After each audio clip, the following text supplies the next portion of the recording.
Yeah. This on some 2015 shit for real. Death the ego. Yeah. Aight.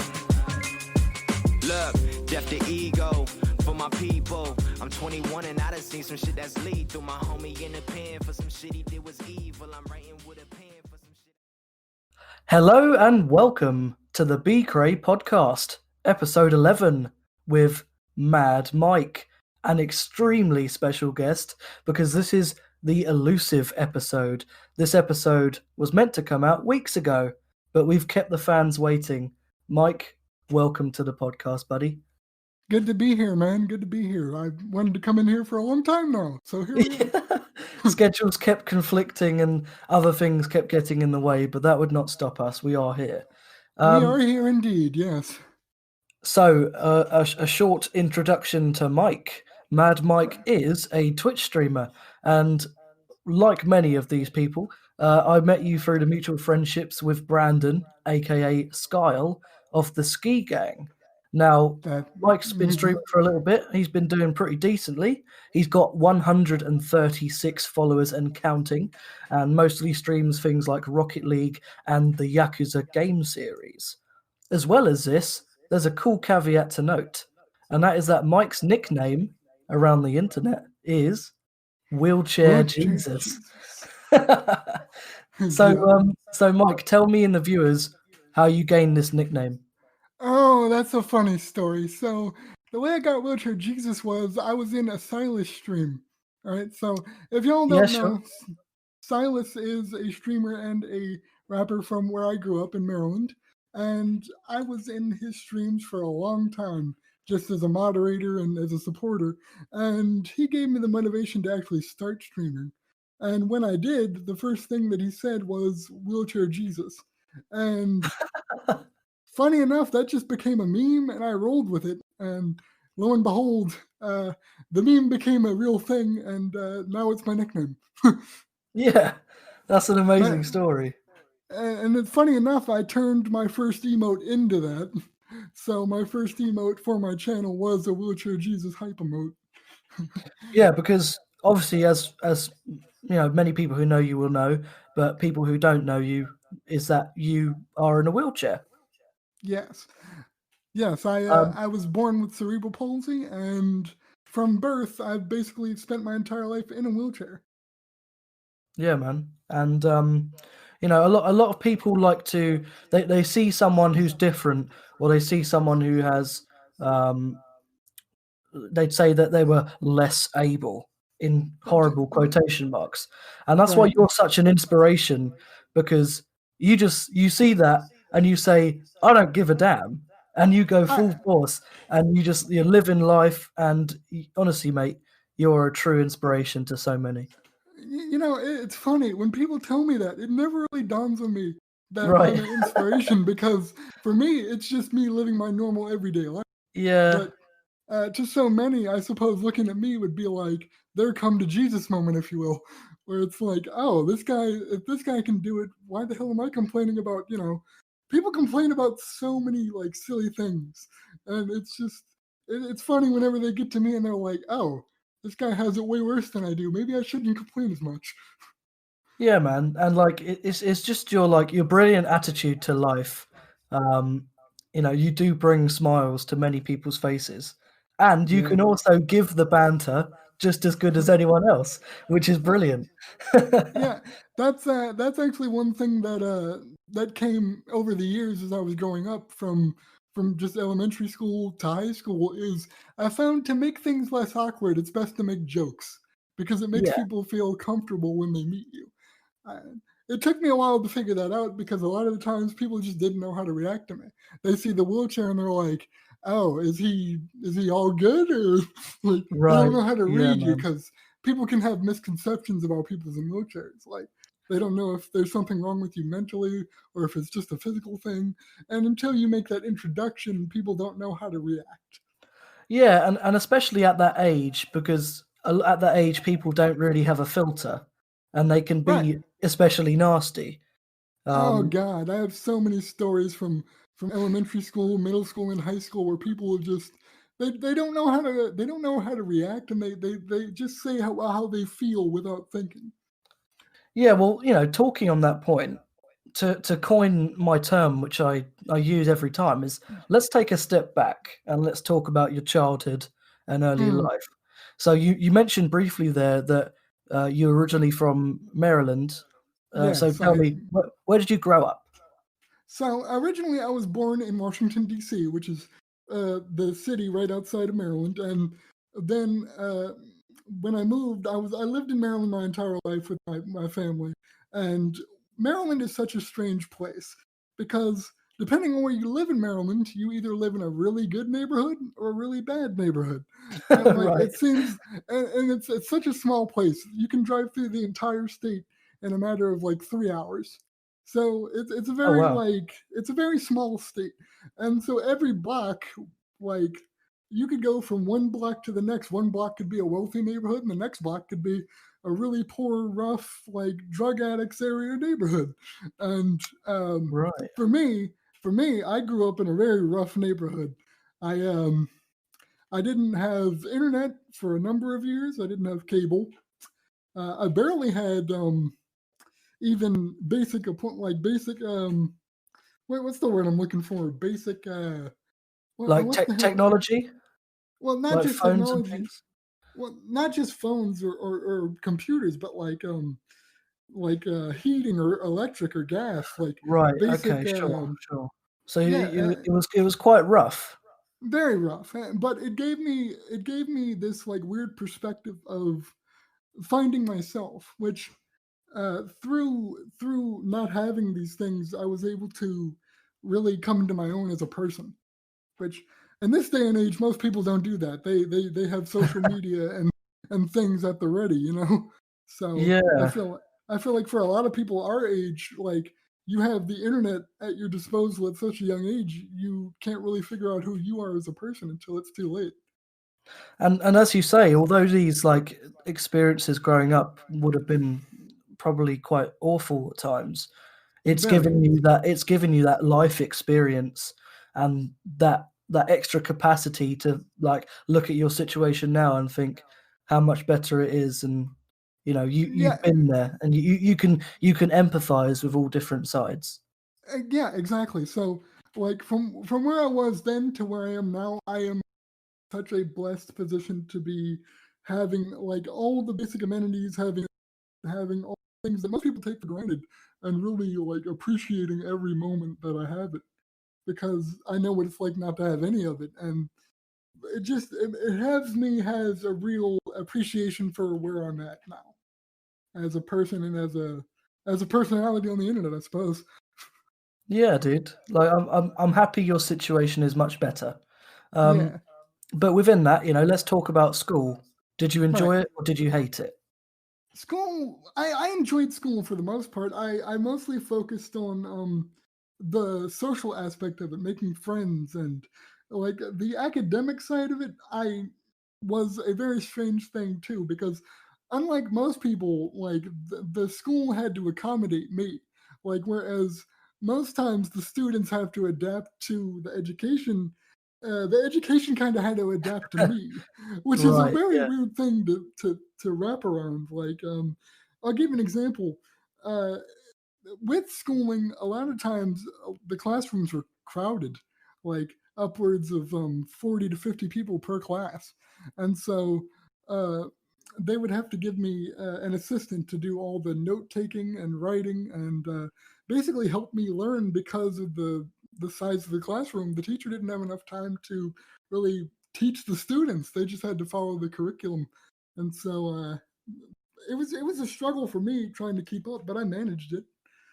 I think, Yeah, I was going to say that would have been really quite stressful, like having that many students there at one time. and it's funny enough. Due to that stress, I ended up leaving high school and deciding to just drop out of high school and go my own way. And for better or worse, it's done me a lot of good for my mental health because having to deal with the stress of being disabled and go to school was a lot. And I made a good decision, I feel like, on my part. Yeah, definitely, dude. Yeah. Like within that as well, like with your peers at the time, what sort Mm. of hardships did you have to deal with, and how did you deal with them then and to this day? Right. So one of the hardships, and the most common one that I dealt with, was because of where I went to school. I was the minority of my school, so I was one of the only white people there, and on Okay. top of that, I was disabled. And so what I usually had to deal with was, funny enough, a lot of people would jump on my chair and try to hijack it, and Oh I could, no. yeah. So people would jump on the back of my chair and just drive my chair without my permission, and I've had, Oh, that must have been so they, frustrating. oh, they would run me into walls. They would crash me into people. Like, it was terrible, but um, but I took it all in stride. I never let it got to me. Like, I knew it was just kids being kids. Like, I understood, even as a young kid, that it was just people being having fun with most people never see a guy in a wheelchair. So when they do, they want to just have fun. So I took it all in stride pretty well, and I made a lot of friends through just making people laugh. Because a lot of people, whenever they see someone with a disability, they tend to take it pretty seriously, whether it be in public or in school. And I just Yeah, brought a level of lightheartedness that most people didn't have at the yeah, time with it. and like you say, it's that thing where like they don't know how to react.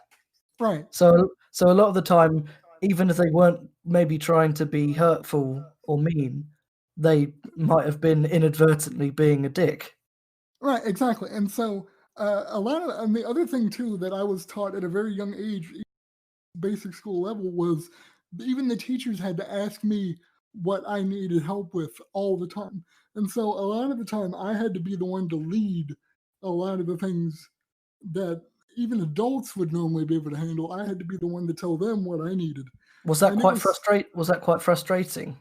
it was frustrating at first, but as the years went on, I've kind of gotten a script, if you will, to just be like, Okay, all right, yeah, yeah. but at first it was a very frustrating thing because when you go to an adult, you expect them to know what to do, and when it's flipped on you and you have to tell the adult what to do, it's it's a very quite interesting experience.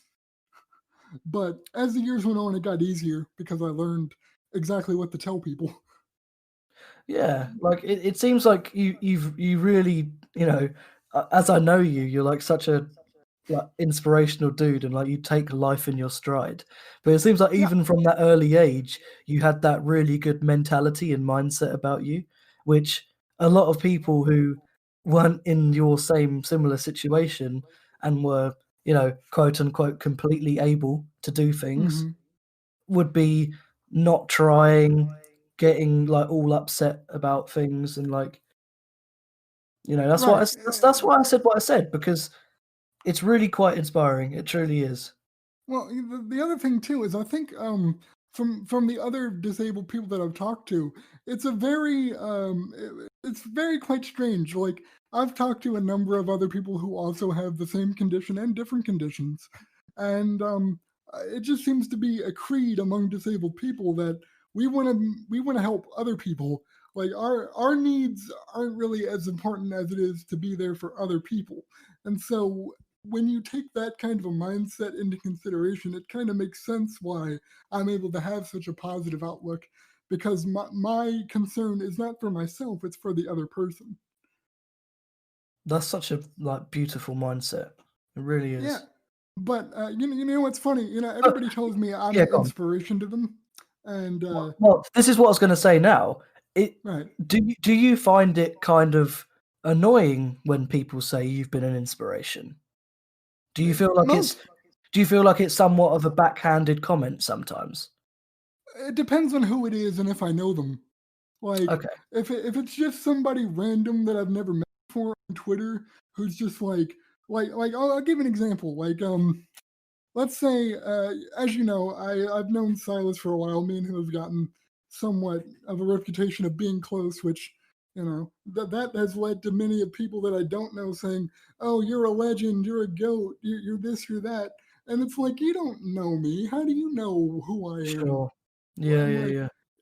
it's you can definitely tell they're being fake because they want something, versus like Right. someone like Kyle, for example. He knows me. Like we've started streaming around the same time. We've gotten to become friends through the Silas streams. Like when he says it, it has weight to it because he knows who I am. And so I've kind of You're so distinguished. you're kind of you're able to spot someone who's potentially trying to use you to further themselves or Exactly. try to get something out of you compared to someone who's like genuinely wanting to know about you and tell you that. Exactly. And so the other side of the coin that I want to share with people is that I've met somebody that's an inspiration to me, Okay. which is kind of a odd thing to say for most people because for a lot of people I'm their inspiration. But for me, I met when I was 12. I had to get knee surgery Right. because my knee was whenever I bent my knee, it would the joint would pop out of place, and so obviously that's a problem. So I had to get that fixed. And Yeah. when I was in recovery for that surgery, I met a young boy who was no more than 6 years old, and I was 12 at the time, and he had this weird like condition or disease where it was a flesh-eating disease that he had, and when he was born, they had to remove his arm and his leg, and he had to spend the rest of his life in a hospital. Like his entire life, he's going to be in a hospital. Oh And my this is, God. and when you take someone like me, and like for a long time when I was young, I thought that nobody could possibly be worse than me. My life is the Right. bottom of the barrel. Like there's no one that could be worse than me. And A- then and then you find this individual who, you know, objectively has an even worse quality of life. And exactly, and and and that maybe like you say, that inspired you to think, "Damn, my life isn't as bad as this." exactly. And so when I met that kid, I was like, well, clearly he's got the right idea because if he can be positive, I have no reason not to be. And that just kind of further instilled in me a sense of just being able to accept my life as it was and to move forward with a better mindset than I would have left otherwise with growing up. Yeah. But it's a very humbling experience for me, to say the least. And that's kind of why I'm able to take in stride when people who know me tell me that I'm an inspiration because for them, I'm their like humbling moment. So I understand in a sense where they come from when they say that. Mike, have you ever had, like, any situations when you're streaming where Mm. someone in the chat has said something that was maybe off-putting or you felt was Oh, being quite sarcastic? yeah. A lot of times people will come in and say, "Oh, you're not really disabled," because What? oh yeah, no. The amount of times I've gotten random, you're not really disabled. You're faking it, and it's like, bro. I'm sorry, but that's fucking ridiculous. Right, obviously they're just being fucktards at that point, but Yeah, like, it's just like, bro. First of all, I can show you my wheelchair. Like, what do you mean? yeah. Second of This all, this isn't a gimmick, I'm not just driving around for fun. right, like what the fuck? But no, I've gotten so many comments like that. And then also based on my appearance, obviously if anybody's seen me recently, I've let my hair grown out and my You beard and you I've just you like really are Jesus yeah, at the I've turned moment. into I've turned into Jesus, yes. And so some people will say, "Oh, what drug are you on? You look like a Oh, crackhead." wow. I'm like, "Oh, thank you." Funny enough, I was funny enough, I was born that way. Thank you. Probably saying, "I wish I damn was." Right, shit, I wish I was. Yeah. I've had a lot more fun that way. Yeah, Shit. man. No, That's but wild. yeah, no, Pe people come Yeah. off with some crazy stuff, to say the least. Yeah, dude. But as Yeah. I say, you'd really take it in your stride, and that is possibly the best way to live your life, if I'm being honest. Yeah, you can't let the negative things people say define you, because at the end of the day, you're the only person that knows you completely. A lot of people feel like they need other people's acceptance to be happy. The only person's acceptance you need is yourself at the end of the day. And whatever happens, happens, 100%, mate. Yeah. But with you being a streamer, Yes. sometimes you will do some just chatting streams where you can just shoot the shit with all of your followers and friends.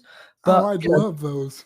but the majority of the time, I would say you're probably playing video games, Yeah, mainly right now, Yakuza, funny enough. which is like one of the reasons why I got into the Yakuza series, because I'd heard of it for years anyway, but I'd never checked it out until I saw Really? that you were streaming it. It was when Really? you were I streaming it. never knew that. Yeah, Cool. I'd heard of it, but I'd never really got into the story and the lore and the gameplay until Hmm. you had been streaming the Yakuza 3, I believe it was. Yeah, it was Yakuza Kiwami, and that's the first one. And then before that was Yakuza 0. Oh, that's it. Yeah, yeah, yeah.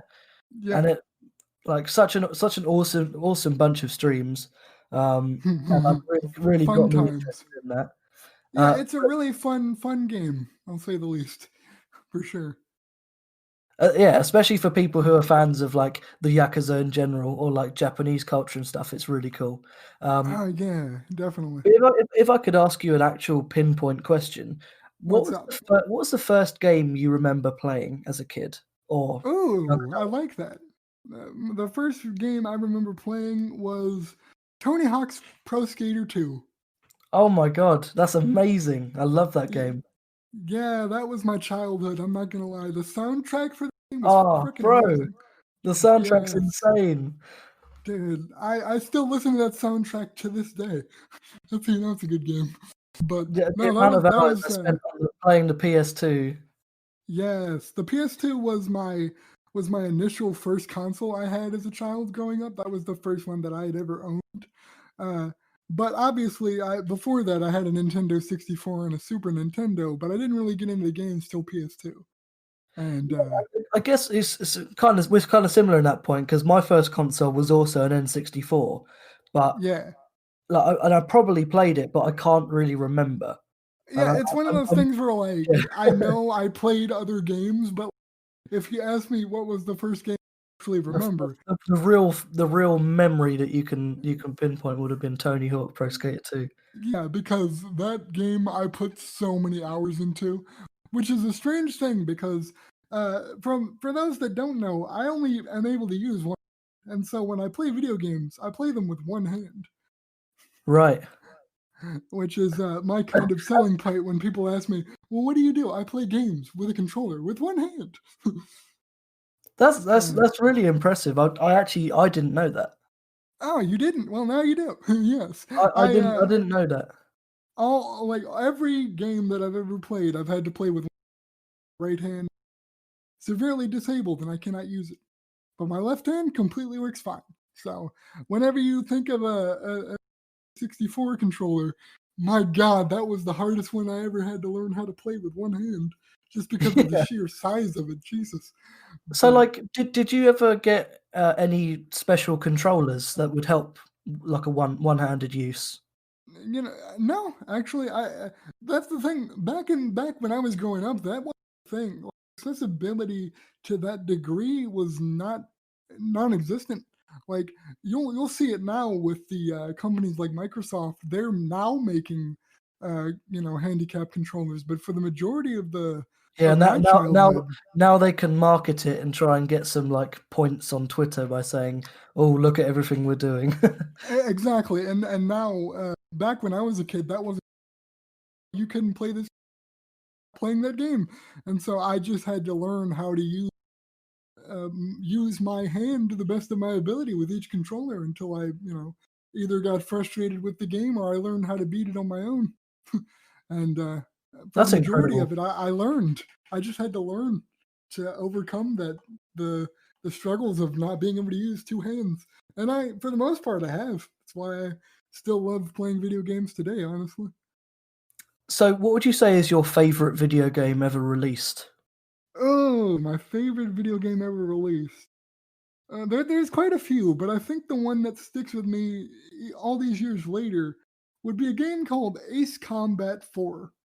It was a PS2 arcade style um, what was it, dogfighting game where you basically played as a Air Force commander, and you do various missions in a jet or a plane or whatever you decide to pick. And it was one of those things where I was happy as a kid to be able to fly around, because for me, I never imagined I'd be able to get on a plane.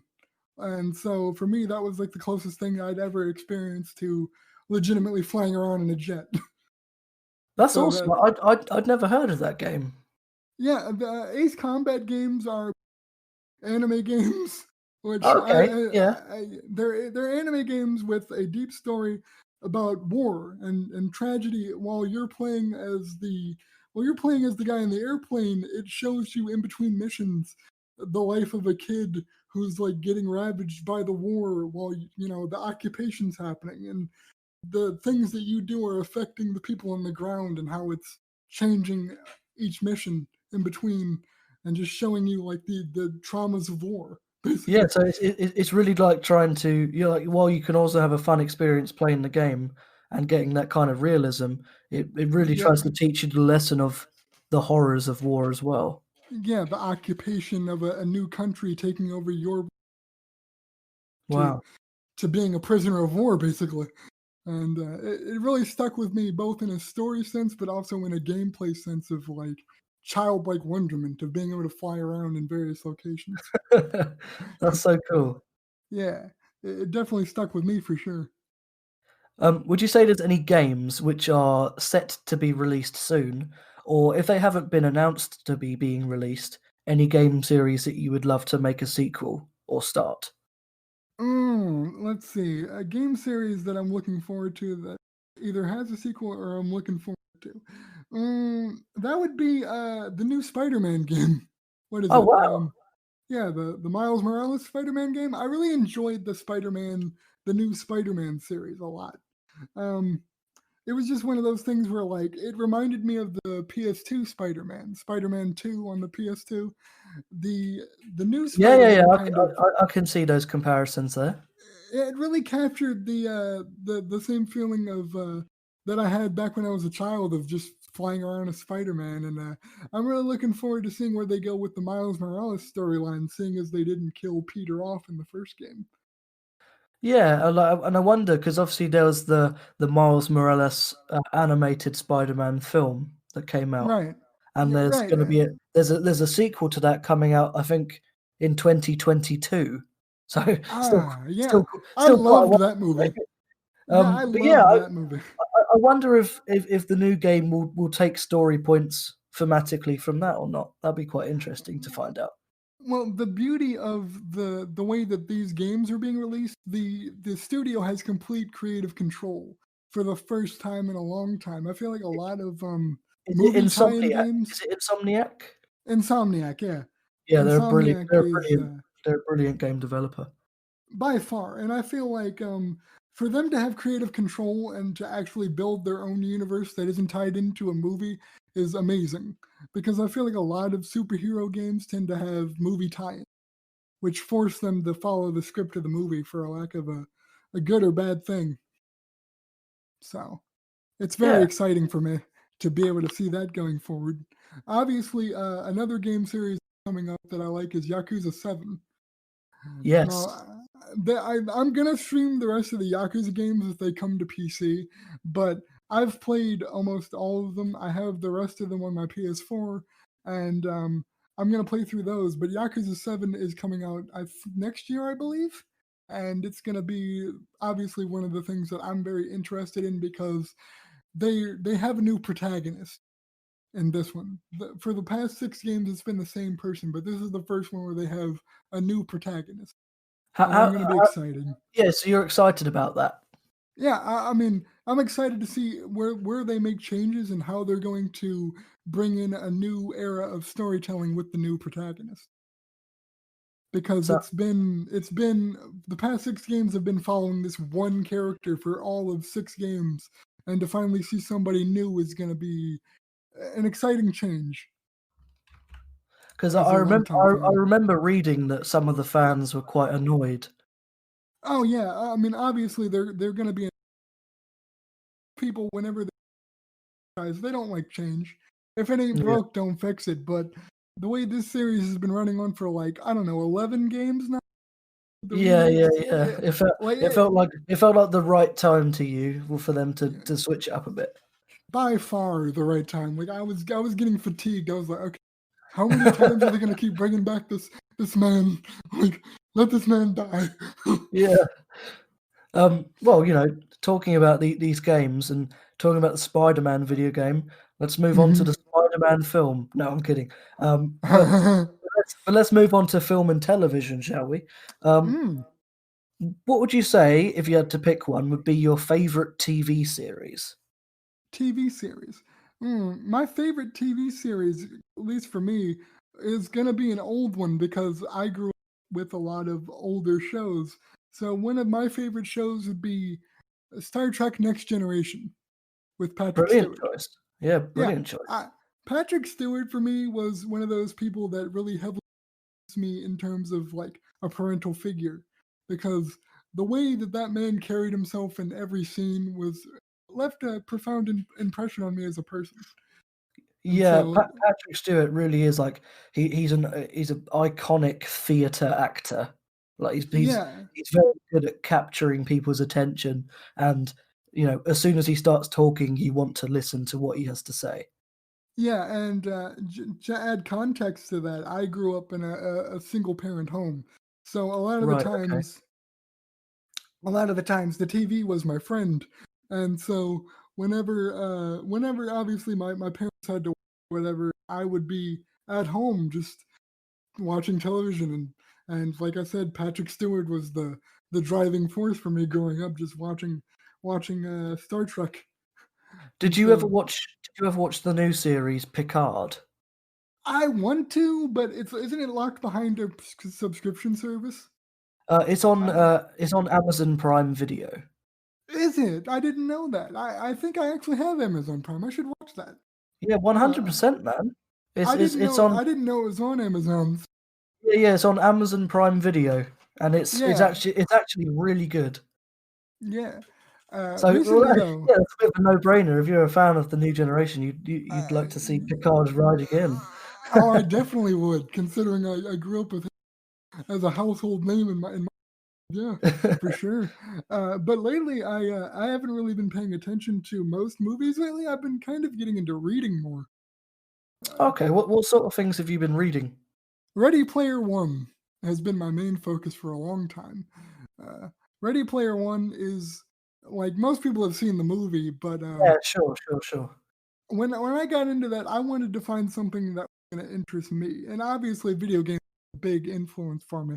So it just seems a natural pick after getting back into it. The first book that I got back into with reading was Supermarket by Logic, uh, or as Sure, he's known, okay. uh, Yeah, yeah, yeah. and and that was a crazy book. That got me into reading again because I feel like when you go to school, they really kind of stomp the imagination out of reading, which kind of led me to want to stay away from reading and get into TV. But as an adult now, I'm finding reading to be more easier to digest because I don't have to focus my eyes on a screen as much. I can move around and constantly still find time to read through doing, the adult things like when I'm babysitting or when I'm going to do, the basic errands that most adults run. So reading has just been a new thing I'm finding my joy for. So, even though you haven't really been watching many films recently, what would Mm. you say would be your favorite film from the past? Mm. My favorite film. Funny enough, there I have watched a movie recently that it's called Train to Busan, and Okay, it is this movie about it's a Korean movie, but it's basically the basic premise of the movie is you're this guy who's married to an estranged wife, and you have a daughter together, and your daughter wants to see her mom. And so she wants to take a train to Busan. And she told her dad, if you don't take me, I'm going to go by myself. So naturally, the dad was kind of forced into going. And so when they get on the train, a zombie outbreak happens, and then the train gets infected, and then it just goes all sorts of crazy places from there. But Wow. from that perspective, like the way it's different from most cinematography is the way they build the characters up in such a short time. Like from the beginning, they sow the seeds of like, oh, this guy's not happy with his current life. His daughter's like estranged from him a little bit and wants to build that relationship up again. It's very like character focused, which I found pretty good for the amount of for the amount of runtime. It's like an hour almost, hour and some Okay. change. But like I love the way that in Korean cinema they build characters really well. Where I feel like in most Western movies that takes like 3 hours and 5 movies, So like And something like Harry it, Potter. it's cool to see now how the Korean film market is really being showcased on a world stage. Obviously, at the previous Oscars, we had Parasite winning so many awards. So it's Parasite's so good too. Like it deserved everything that it. I love I love that Korean cinema is getting a new wave of love that it deserves, honestly, for a number of years. Excuse me. That's fine. Yeah, because like obviously, like a lot of people are massive Japanese anime fans or manga fans, and You're right, and although I completely agree, it's absolutely brilliant. Sometimes they forget to look at Korea and what Korea can produce. I feel like because of the over Yeah, the general feel anything that's inspired. Oh, it's just like anime. It obviously can't be good. Like because a lot of people that watch anime or haven't seen it, I think it's something like Pokemon. Where right. Yeah, yeah, yeah. it's a kids show. Where in actuality, anime and a lot Well, of things have a lot it. of. I actually made a documentary about probably 5 or 6 years ago now. Mm-hmm. About the differences between cartoons and anime.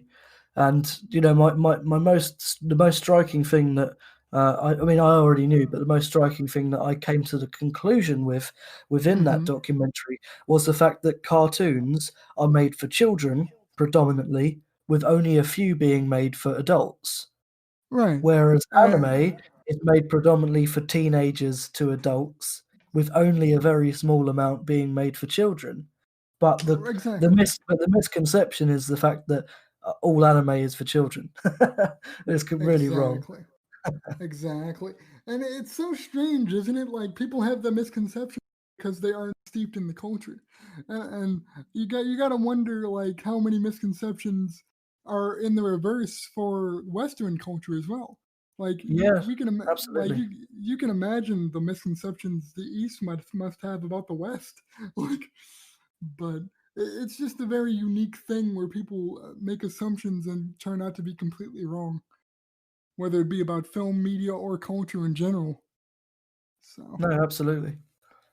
Um, to move on to the next topic, yeah, what's up? let's What's talk about next? sport. Sports. Yes, my favorite pastime. So Mike, do you have a favorite sport? I do. My favorite sport is American football. Hell yeah! I don't know if you've actually watched American football, considering I don't know if it airs in other countries outside of it. Well, what I can say is I don't watch very many league games, but whenever the Mm. Super Bowl would be on, I would always watch the Super Bowl because, as I've Oh, explained many times before, yeah, I'm a bigger fan of NFL to rugby, yeah. personally. You know what's crazy? I looked at rugby and I thought that's pretty savage because they don't It have really any is. like padding. They don't have any padding when they get their shit knocked in. They're just freaking getting smashed together. And I'm just like, what the hell? It's insane. Yeah, and that's one of like the things that people who are uber rugby fans would just go on about how violent it is, but I don't think violence particularly makes a more interesting sport.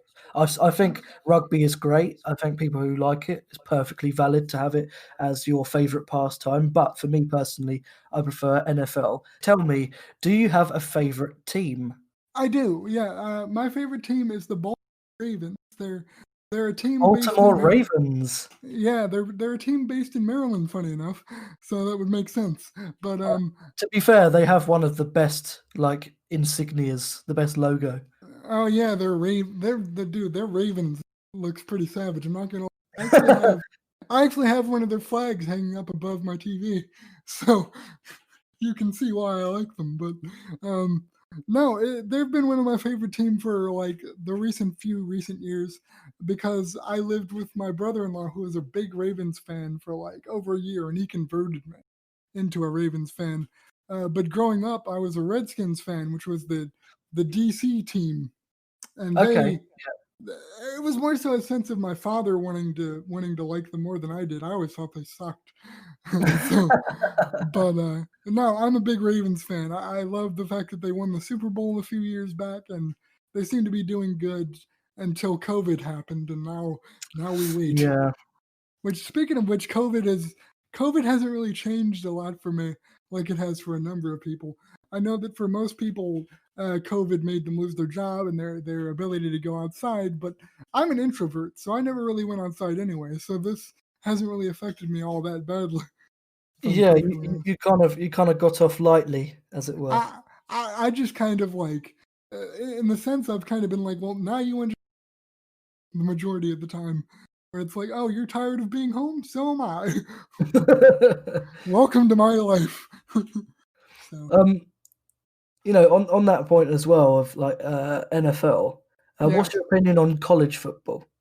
college football. I've never really got into college football. Like I've like for me, college football was always this phenomenon that was outside of. It was like a second. It was like watching a second division compared to A1.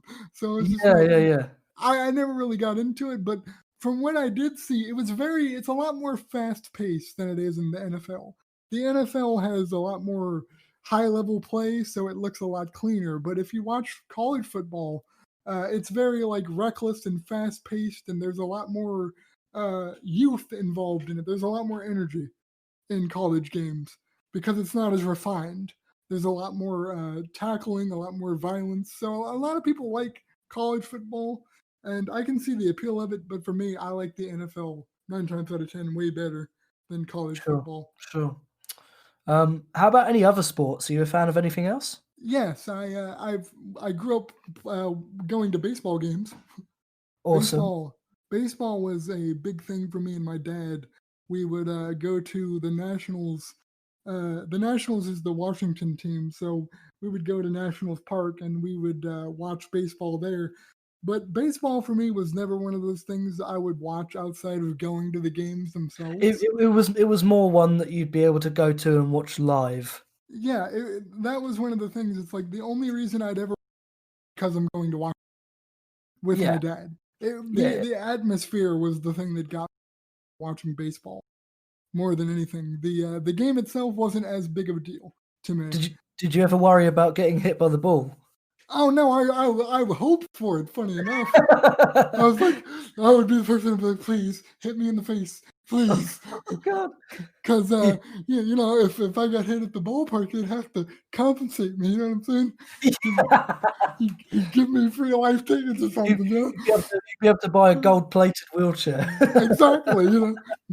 That's all. If I please hit me in Yeah. the face, but no, that was never a concern for me. The good thing about being disabled, the one benefit to that was that the seating for disabled people at ballparks was amazing. Yeah, I guess like you're quite closer to the action, right? Yeah, I'm closer to the action, but I was also closer to the announcer booth. So like a lot of Oh, the that's times, cool. if That's if cool. you whenever you're watching it on TV, you can actually hear. the background, 9 times out of 10, one of those people was me. So, but Get to speaking of go back through all the files and watch some old yeah, games. exactly, and speaking of accessibility, when it comes to going to things like and sports and things like that, I find that not all are equal. So Okay.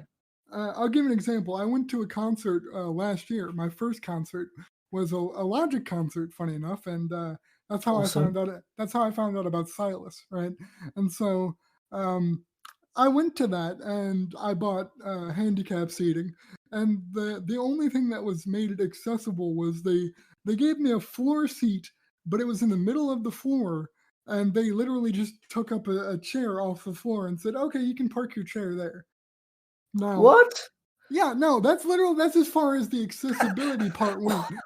So you What can what is that imagine what is that venue doing? I was upset because like you can imagine when the concert starts, everybody's gonna stand the fuck up. So it's Yeah. like I'm in the middle of the floor, just like I can't see shit. This is terrible. like like you'd think they would have put some thought into it and been like, okay, the first row of seats can be taken up for handicapped people because obviously they can't stand up. But no, no, they put me smack dab in the middle, and I for the majority of the concert I couldn't see ass. I couldn't see nothing. Oh man, that really sucks. But it wasn't all bad. Like the music was amazing.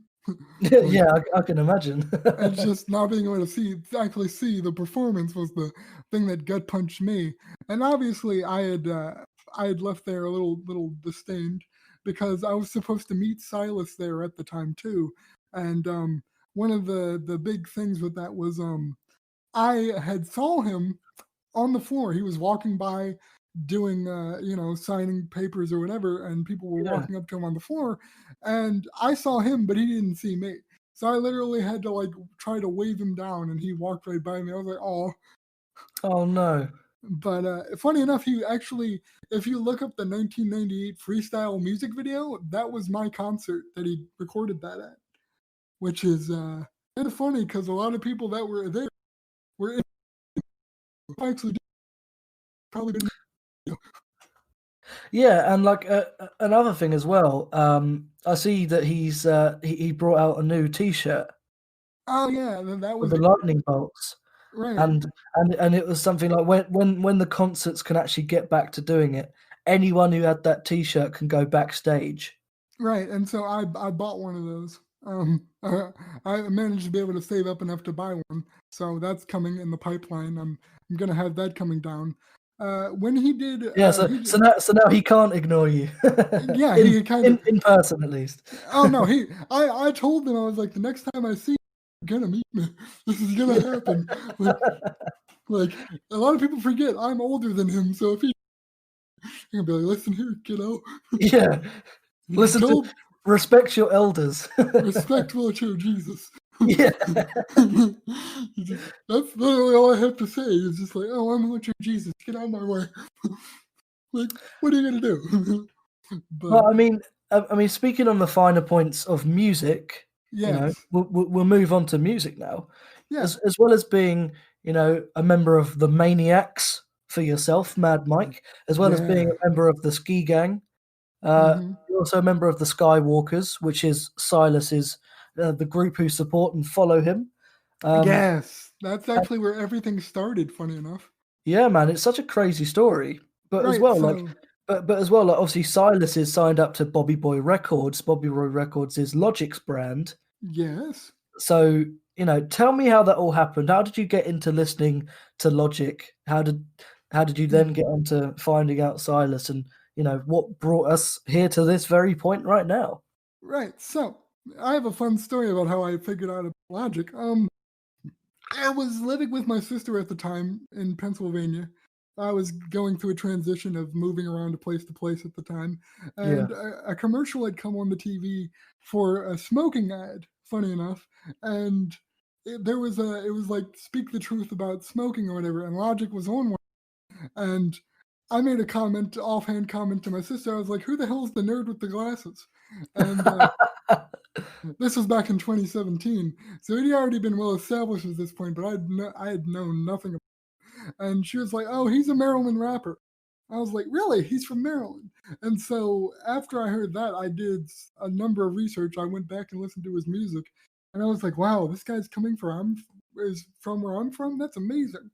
And obviously, after that, I had reached out to the Rat Pack in 2018 after I had finally got settled down and knew where I was going to live at. And I just reached out and was like, I want to go to a Logic concert, but I don't have a car and I'm disabled. If anybody can, you know, reach out to Logic and let them know, I'd love to meet them. And when I made that tweet, it just kind of blew up like wildfire. And I met a lot of the people that we know now, including including Silas. Funny enough, I So, had met him. like, how did you arrange to get that transport? Did someone come and pick you up? Funny enough, when I finally got the, I had finally got back in touch with my brother after figuring out where I was going to stay. I moved in with my brother, and Yeah, so yeah. he had came to me and he was like, this was when I first moved in with him about 2 years ago. He was like, if there's any place you go, give me about a week's notice or give me advance notice, and we'll make it happen. And so around that time, Oh, Logic had announced the Kodam tour, and that's when I was like, I want to go to this tour. Will you take me? And without hesitation, he literally dropped everything and made that happen for me. Like he that's awesome, dude. paid for the tickets and got a ride together, and we went together as a brother duo. Yeah, And obviously he didn't really care much for Logic. He was more of a Metallica. The fact that he was right. able to the fact that he was willing to go with me and enjoy me was one of my best moments Yeah, that I I've was ever gonna say had. that's a really lovely memory. Yeah, that's like one of the best moments because my brother's fairly older than me, so me and him really didn't grow up much. We kind of got to know each other more as adults now. So Yeah. it was one of those bonding moments that I'll definitely carry with me moving forward for sure. And it was on that tour, was it, where Silas was brought out as this new addition to Bobby Boy Records? He was the opener for the entire tour of the concert, and the leading up to that, when that got announced, that's when I had found out about Silas because he had been announced right after he had dropped his 1998 mixtape. That's when Logic was like, "Hey, check out my boy. He's gonna be on tour with us. In the coming months, he's gonna be on tour with me. Y'all should check him out." And that's when I really found out about him was when Logic kind of put him on blast. Yeah. And then when I found out that he was also from Maryland and he started doing Twitch streams, that's when I really got to know him was through the Twitch streams. He had streamed once before going on tour, and then I was like, okay, so I followed him, and then obviously right after that he went on tour. So uh, and then everything after that led to me meeting Brandon and the Ski Gang and all that kind of happened as a result of Silas's Twitch streams. And Oh, that's it's really such a beautiful thing how this like community of like-minded individuals like came about all from different backgrounds, different situations and things. Like yeah, you all met in this with all the ski walkers, and you went on to do your own thing, and you're doing your streaming now. yeah. He was Brandon's the been reason. wildly successful Oh with God, style. You Brandon's got been got killing it. you got Dojo, you got Daisy, you got Drax. I It's would have cra- never met. I would have never met any of them with Silas, it's especially, crazy, isn't it? It's especially, such an amazing story. especially with Brandon. Especially Brandon because Brandon will tell you he was the one that reached out to me, and if you know Brandon, you'll know that he is not the type of person that really reaches out to others. You know, so the fact that he saw something in me in the chat and that led him to message me was kind of one of the things that really stuck out to me, given who Brandon is. He's kind of a shy guy until you get to know him. So, Sure. Yeah, yeah, yeah. and so for that's it was all by chance. If I had never been at that stream, I probably would have never met Brandon. And we wouldn't have been talking right now. Yeah, that's literally all it is. It's just I Li- never. Life is strange, man. Life is really strange, and I think I owe a lot of start to streaming from Silas because he told me to stream. He gave me the motivation to stream, and then not only that, he followed that up by buying me a webcam. That's crazy, So, dude. and then from there, everything just kind of skyrocketed to where it is now. But yeah, any other questions? Well, organically from that point, Logic, Silas, they're rappers by nature, aren't they? Yes, Um, they're from Maryland, where I grew up. Funny enough. so tell me, would rapping be your favorite genre of music, or do you have another genre which is one that you prefer? Great question. So, rapping was always a sticking point for me growing up because of the subject matter of rap.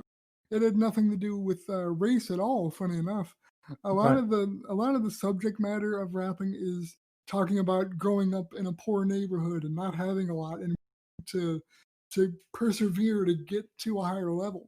And so when people like Eminem came on the scene and 50 Cent and Lil Wayne, when they were all coming up, they were big influences to me because of what they talked about. It really hit a nerve with me growing up, and it really solidified that if they can do it, I can do it because they came from similar backgrounds to what I had come from. And so, yeah, rapping was a big influence for me. And then when I found out about Logic years later, Logic had become this like, when I view Logic as some kind of hippie rapper, the inverse of rapping. He's like the hippie of rap. So when I think of Logic, I'm like, oh, Mr. Positivity, you know. And a Yeah, lot of like people, that's what he is. Logic's got like a really cool background in the fact that he is mixed race.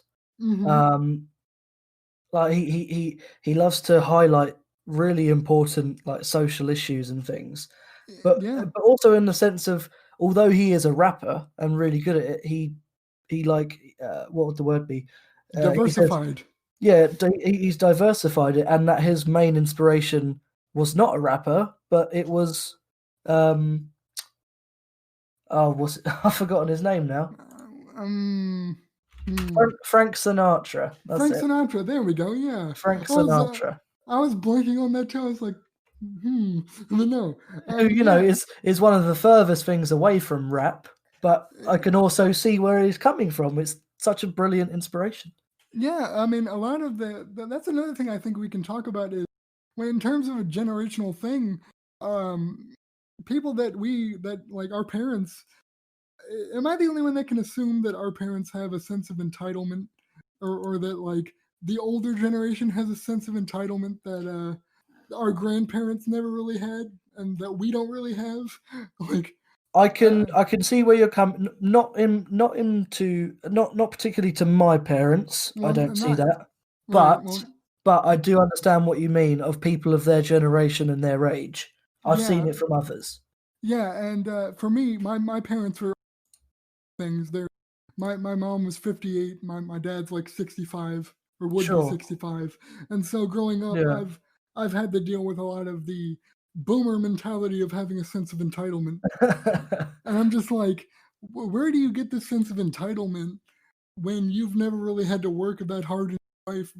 And it's just a generational thing where I think I've related more to people that are in their 80s and 90s because they've had to deal with the Great Depression, you know.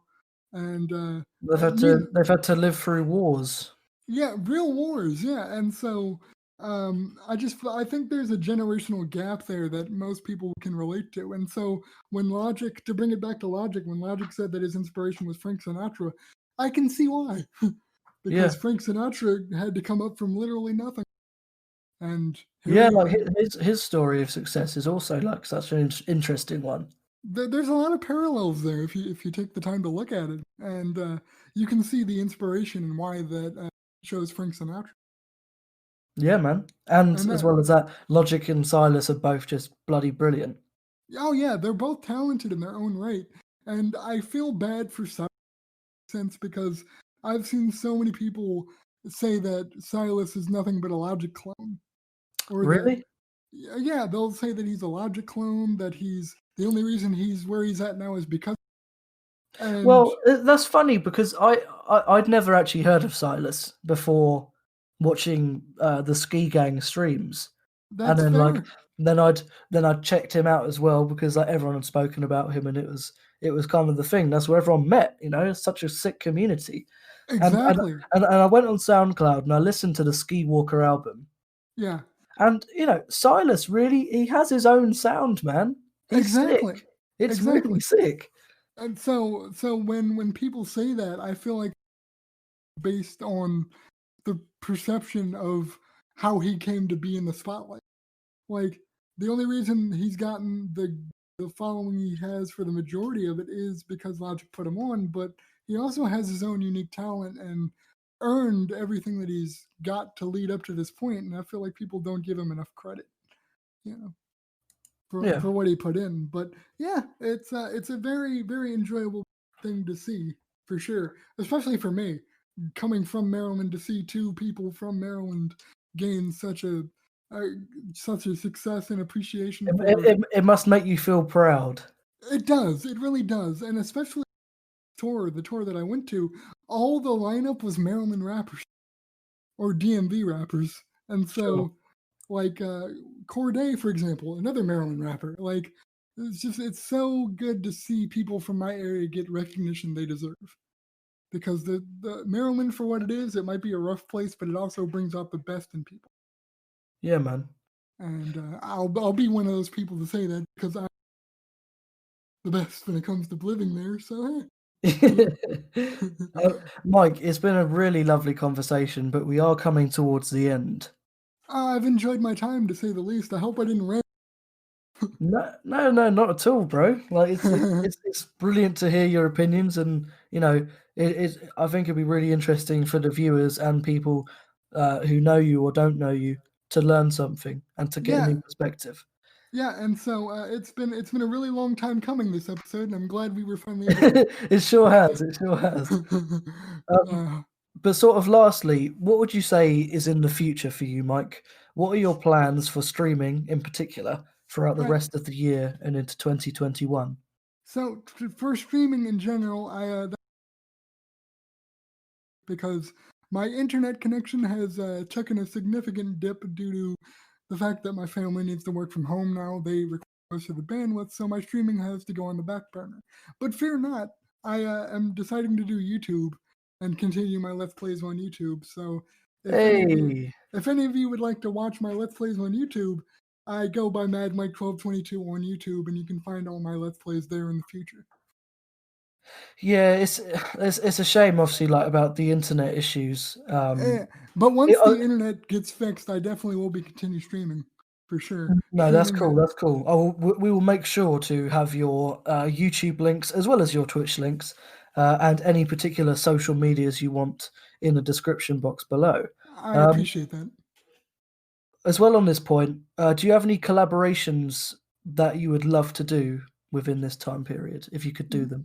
If I could do them, I'd love to collaborate with Skyle, honestly, because I feel like me and him, we're always either in each other's streams to support each other, or we're just kind of hanging out. So I feel like he would be a natural person to want to collaborate and do a game. I feel like you guys could do either like a really good joint stream, or you could make a YouTube video together on some subject. I think that'd be really good. That really would be, because I feel like there's a lot of things bounce with each other as people. So yeah, that's definitely one thing down the pipeline I'd love to do. I'd also love to do more collaborations with Silas, to be honest. Yeah, try and run some Warzone games with him or something. Yeah, that'd be fun. But yeah, otherwise that's basically all I got planned for. Yeah. And lastly on this point, let's say it's the 12th of July 2021. Yes. We're sat here.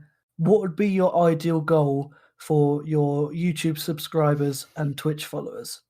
My YouTube subscribers, I'd like to get them to be at least 500, respectively. I'm not going to put a high goal. Yeah. But I'd like to get a reasonable amount of 500 for YouTube, just doing Let's Plays. And then for my Twitch, I'd love to at least be able to get to 50 subscribers so I could unlock all the emote slots and have really cool emotes for you guys. Hey, that'd be so sick. And obviously, when I do stream, it'll probably be IRL streams, so expect a lot of that in the future too. Very exciting. Yeah, and then as far as the Twitch side goes, though, I hate that they made it so that music is a non thing now. Because Yeah, it's a shame, isn't it?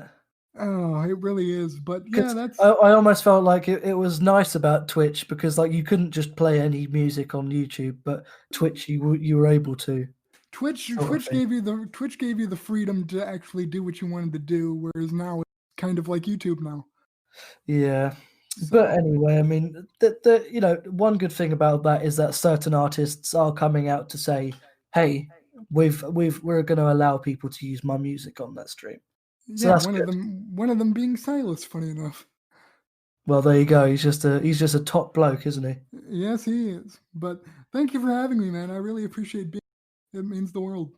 Well, Mike, it has been an absolute pleasure. A massive shout out to you, I Mike. appreciate it. You truly are the wheelchair Jesus. Everyone, Aw. give Mike a warm goodbye. All of Mike's links will be in the description box down below, so please make sure to check him out and show him some support. Mike, thank you very much for being here. Everyone, thank you so much for listening, watching, or however you consume the Be-Cray podcast. I have been Arches Be-Cray, and goodbye.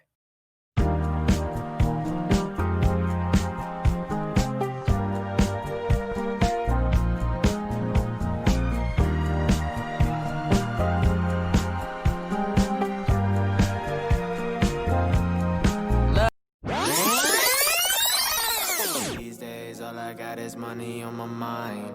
Late night, walking down the street, it's never fine. When we hit the studio, they say, your boy one of a kind. Mastering my emotions, baby girl, say what you find. Yeah, boss up, boss up, boss up, boss up like I'm 2 Chain. Come through Kung Fu, breaking records on my Wu-Tang. She just danced at Magic City, sipping Douce. In the street like Russian roulette on a Tuesday, wow. Remember when we used to dream about crowds? Now on my free time I'm moving through clouds. Feeding my fam and I'm holding it down. What is you loser gonna talk about now? Say that I'm winning, been praying since kitty. In times that I really just wouldn't go finish. I think of my actions and wonder about passion. I'm living the realest, I think that I'll ghost. I'm moving coast, you do the most on the gram. And yeah, we float, like I suppose you boys a joke. Don't get too close, we keeping notes. Have mercy on my soul, like, hey, how does it feel when you walk in a place? Bitch, I feel great.